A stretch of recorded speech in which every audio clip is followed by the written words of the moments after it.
Hello everyone, welcome to Jack and Jill Academy, the Infinite Knowledge Hub. Please watch the video till the end. Also like and share it if you find it useful. Kindly subscribe to our YouTube channel and press the bell icon for latest updates. नमस्कार, मैं सोनिका शर्मा हिंदी की कक्षा में आप सभी का बहुत बहुत स्वागत करती हूँ। प्यारे बच्चों, आज हम कक्षा 6 की पाठ्य पुस्तक वसंत भाग 1 की शुरुआत करने जा रहे हैं। इसके अंतर्गत हम पहली कविता है हमारी, जिसका नाम है वह चिड़िया जो, इसका अध्ययन करेंगे। प्यारे बच्चों, ये जो कविता है यह महाकवि केदारनाथ अग्रवाल जी द्वारा लिखी गई है। इस कविता को लिखने वाले जो कवि है वो है हमारे केदारनाथ अग्रवाल जी। एक छोटा परिचय हम केदारनाथ अग्रवाल जी के बारे में देना चाहेंगे। केदारनाथ अग्रवाल जी का जो जन्म है वह 1 अप्रैल 1911 में बांदा जिले के कमासीन गांव में हुआ था। जीविका से वह वकील थे। श्री अग्रवाल जी छायावादी युग के मूर्धन्य प्रगतिवादी कवि थे। छायावाद वह हिंदी साहित्य का वह काल है जिसके अंतर्गत प्रकृति से संबंधी, नारी सम्मान से संबंधित, मानवीय भावनाओं से संबंधित कविताएं लिखी गई थी। तो हमारे अग्रवाल जी उसी युग के मूर्धन्य प्रगतिवादी कवि रहे हैं। इनका अनूठा शब्द चयन और भावाभिव्यक्ति, चित्रात्मकता इनकी प्रमुख विशेषता है। यानी जिस प्रकार ये कविता के अंतर्गत अपना शब्द चयन रखते थे, उनसे उनकी एक अलग पहचान बनी है। और वे सारे शब्द जो हैं वो चित्रात्मक थे, यानी शब्द को पढ़ते ही हमारे जहन में एक चित्र बनने लगता है। आइए उनके रचना काल को भी हम जान लेते हैं।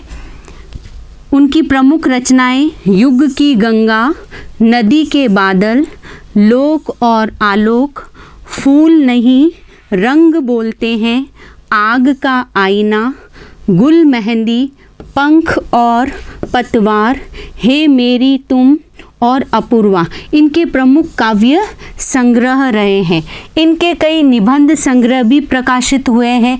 ये साहित्य अकादमी और सोवियत लैंड, यानी साहित्य अकादमी और सोवियत लैंड पुरस्कार से सम्मानित भी किए गए। प्यारे बच्चों, ये था केदारनाथ अग्रवाल जी का एक संक्षिप्त परिचय। बढ़ते हैं हम हमारी कविता की ओर। हमारी कविता जो है वह चिड़िया जो, इसके अंतर्गत इसका एक परिचय मैं दूंगी कि छायावादी जितने भी कवि हुए हैं वे अपनी कविताओं के अंतर्गत अपनी अभिव्यक्ति, अपने मन की भावनाओं को व्यक्त करते हैं और उसका माध्यम वह किसी अन्य को बनाते हैं। जैसे यहाँ पर केदारनाथ जी ने अपने मन की अभिव्यक्ति एक चिड़िया के माध्यम से करी है। तो जानते हैं हम इसको। पहले इसका हम सस्वर वादन करेंगे, आप भी मेरे साथ करेंगे। वह चिड़िया जो चोंच मार कर दूध भरे जुंडी के दाने रुचि से रस से खा लेती है, वह छोटी संतोषी चिड़िया नीले पंखों वाली मैं हूँ, मुझे अन्न से बहुत प्यार है। जैसा कि मैंने आपको बताया कि छायावादी युग के जो कवि है वो अपनी आत्मा अभिव्यक्ति, अपने मन के भाव को इस प्रकार व्यक्त करते हैं। जैसे यहाँ पर केदारनाथ अग्रवाल जी ने अपने मन की कल्पित चिड़िया के बारे में बताया है। अब मैं पहले इसका भावार्थ समझाने से पहले इनके कुछ कठिन शब्द आपको समझाना चाहूँगी। यहाँ पर एक नंबर पर है जुंडी।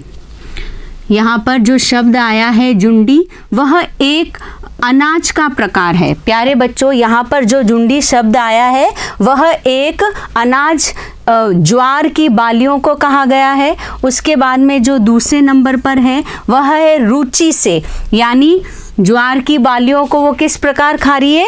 रुचि से। रुचि से का अर्थ होता है बड़े चाव से। उसके बाद में अगला जो शब्दार्थ है हमारा वो है रस से। रस से का मतलब होता है स्वाद लेकर।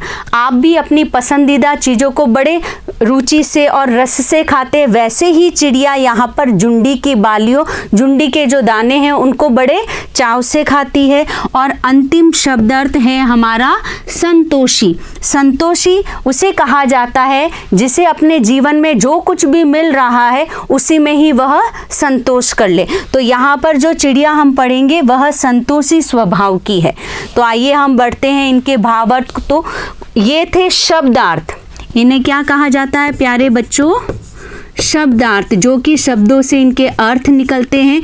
अब हम जानेंगे इनके भावार्थ को, यानी इसके अंतर्गत कवि ने क्या भाव प्रकट किया है, अपने मन की क्या अभिव्यक्ति यहाँ पर हमें दी है।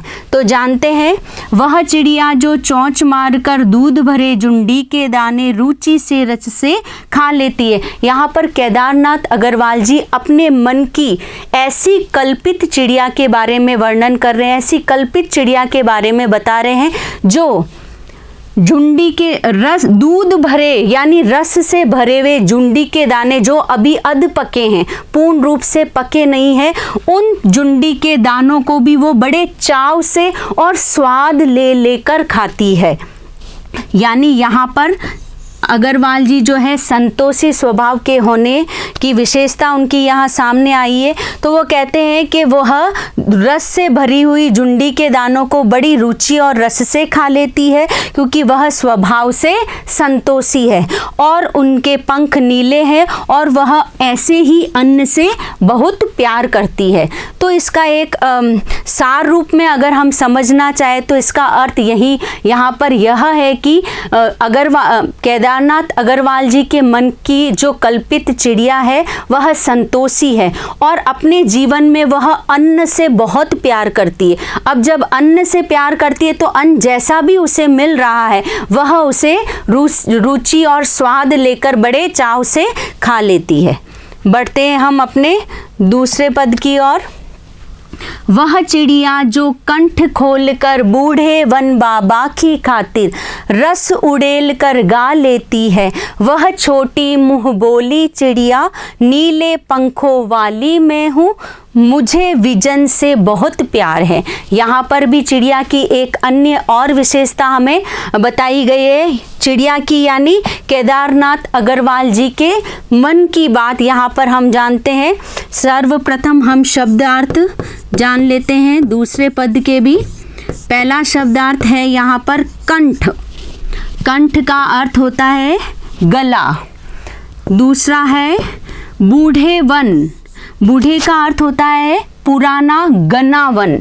और उसके बाद में अगला है तीसरा रस उड़ेल कर। रस उड़ेलना यानी बड़े मधुर मीठी आवाज़ में गाना। और अंतिम है हमारा विजन। विजन का अर्थ होता है एकांत, शांत वातावरण, जंगल भी हम कह सकते हैं, वन भी कह सकते हैं। तो आइए जानते हैं इसके भावार्थ को। शब्दार्थ जान लिए, अब हम इसके भावार्थ की ओर बढ़ते हैं।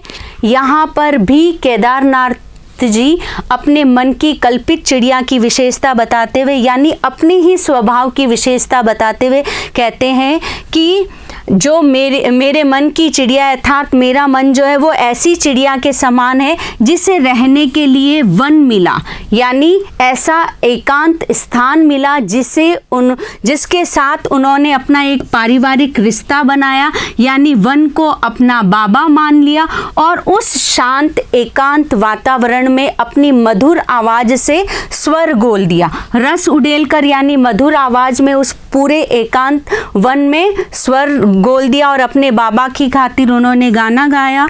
इस प्रकार वो नीले पंखों वाली चिड़िया विजन से बहुत प्यार करती है, अर्थात रहने के लिए उसे वन मिला, जंगल मिला जहाँ पर वह स्वतंत्र भाव से रह सकती है और वन को अपने पिता तुल्य मानकर मीठे स्वर में उस शांत वातावरण में भी एक स्वर गोल देती है। तो इस प्रकार की संतोषी अभिमानी चिड़िया अपने बारे में ये सब कुछ बता रही है। बढ़ते हैं हम अगले पद और अंतिम पद की ओर, जो इस प्रकार है।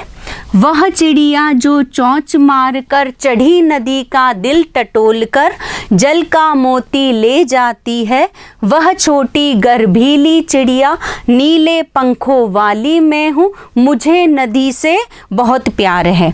तो यहाँ पर भी केदारनाथ जी ने अपने मन की कल्पित चिड़िया की एक और अन्यतम विशेषता बताई है, जान लेते हैं इसको भी।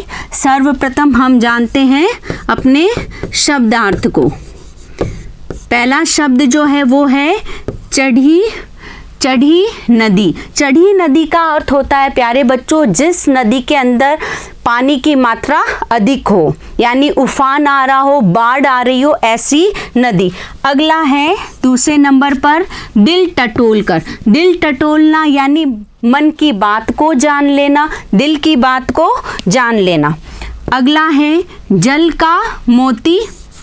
जल के मोती से अर्थ है जल की बूंदे। और अंतिम है हमारा गर्बीली। गर्बीली ये भी एक अन्य विशेषता हो गई हमारी चिड़िया की।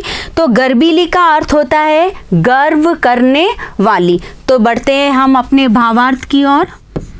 भावार्थ इस प्रकार है, केदारनाथ जी अपने मन की चिड़िया के बारे में बता रहे हैं कि ये जो चिड़िया है अर्थात वह स्वयं अपने आप पर गर्व करते हैं। गर्व क्यों करते हैं? क्योंकि वह इतनी चढ़ी नदी यानी उफनती नदी के बीच में चोंच मारकर बड़े आत्मविश्वास के साथ में पानी की बूंदों को ग्रहण करती है, नदी के मन की बात को जानती है, उनकी आज्ञा लेकर फिर वो पानी लेकर वहाँ से उड़ जाती है। यानी ये एक बहुत बड़ी गर्व करने वाली बात है। जो चीज़ हमें मिली है उसमें संतोष किया जाए, जो नहीं मिला है उसे आज्ञा से ही हमें ग्रहण करना चाहिए। तो यहाँ पर जो चिड़िया है वह नदी का जल पी रही है, लेकिन ऐसे ही नहीं, वह उफनती नदी के अंदर अपनी चोंच मारती है, नदी के मन की बात को जानती है, उससे आज्ञा लेकर ही वह जल ग्रहण करती है। तो इस प्रकार हमने जाना कि वह चोंच मारकर जल का मोती ले लेती है और इस प्रकार वह अपने आप पर गर्व करती है। और ये चिड़िया जो है वो नीले पंखों वाली है और उसे नदी के जल से बहुत प्यार है। तो इस प्रकार हमने हमारी इस कविता को जाना, यानी वह चिड़िया मतलब केदारनाथ जी के मन की कल्पित चिड़िया के बारे में हमने जाना और कुछ विशेषताएं उनकी निकलकर सामने आई। वो इस प्रकार है, सर्वप्रथम आत्मविश्वासी चिड़िया है। दूसरे नंबर पर अपने आप को उसने संतोषी बताया, अर्थात जो मिल रहा है, जैसा मिल रहा है उसे सहर्ष स्वीकार करते जा रही है। उसके बाद में वह अपने आप पर गर्व भी करती है कि जो नहीं मिला उसे आज्ञा से ही स्वीकार किया जाए। इस प्रकार प्यारे बच्चों, आपको भी इस कविता से ये सीख लेनी चाहिए कि जो मिल रहा है उसमें संतोष किया जाए और जो नहीं मिल रहा है उसे पाने के लिए प्रयास किया जाए, आज्ञा ली जाए। इसी के साथ में आज की हिंदी की कक्षा हमारी यहीं पर समाप्त होती है। धन्यवाद। Thank you for watching the video. Follow us on Facebook, Instagram, Twitter and LinkedIn as Jack and Jill Academy for more information. You can also download Jack and Jill Academy's app from Play Store for online courses related to school education from pre-primary to senior secondary level. Competitive exams like NTSC, NDA, CLAT, JEE, NEET and multi-activities like yoga, art and craft, dance, music, self-defense and many more.